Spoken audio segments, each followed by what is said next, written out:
Last year, President Donald Trump announced transgendered people would be banned from serving in the U.S. military. The news sent shockwaves through the LGBTQ2 community and across North America. Now it's the focus of a new documentary called Transmilitary. The film tells the story of 4 members of the U.S. Armed Forces, including my next guest, Laila Ireland, and her husband, Logan. Society and has painted this picture that trans women look like men in dresses, or they wear makeup and glitter and they prance around and they're loud and that's all they do. But truth of the matter is they don't.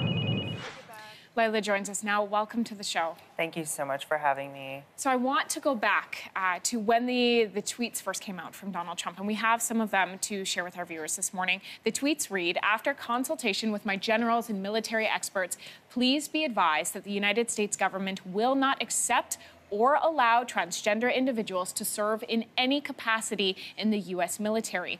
Our military must be focused on decisive and overwhelming victory and cannot be burdened with the tremendous medical costs and disruption that transgender in the military would entail." So, Laila, when you read words like that, what did you feel inside? You know, when the tweets came out last year in 2017, it was a shock because the work that I've been doing with many other activists and advocates in the community has been to have open trans service where people see us for our service and not for our gender. And it was a very scary feeling to have to wake up and read this.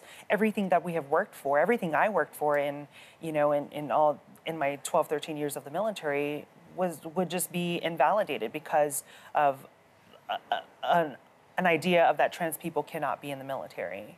I saw an interview that you did with your husband, who is also transgendered, and he said the feeling of knowing that he was no longer allowed to serve when he would die for the president, when he would die for anybody, was so overwhelming. I can't even imagine the feeling of desperation and loss he must have felt. You know, it really goes to show that the work that we do, the reason why we join the military is to be part of a bigger picture, and to defend the country against all enemies, foreign and domestic. And in hearing that these ideas and these thoughts from our president, our boss, basically, really does make us feel that we're less than, that we're not valuable to the mission and as an asset to our country as well.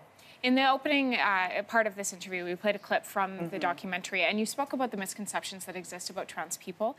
How have those misconceptions impacted your service in the military, if they have?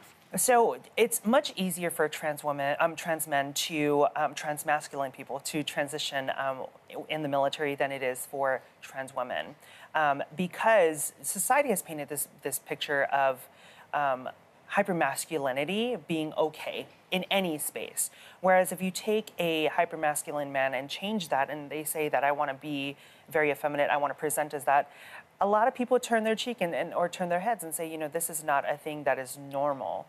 And so my experience being in the military and transitioning was not as favorable as it was for my husband, and it did really affect my job performance and the way that I looked at my service to my own country.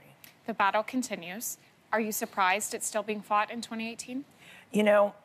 To really highlight the fact that we're still moving forward in life, having to battle not just this particular problem, but many other problems. We have problems with people at the border seeking asylum and we're turning them away.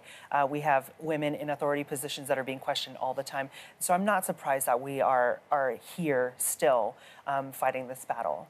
Laila, thank you so much for coming on the show and for sharing your story, not just with our viewers, but in this documentary and being brave and putting the word out there. Thank you so much for having me. We so appreciate it. Transmilitary is the documentary. It's screening this Friday, December 7th. This is at Toronto's Hot Docs Ted Rogers Cinema as part of the 7th Annual Human Rights Film Festival. For tickets, please go to our website, yourmorning.ca. Laila, thank you again.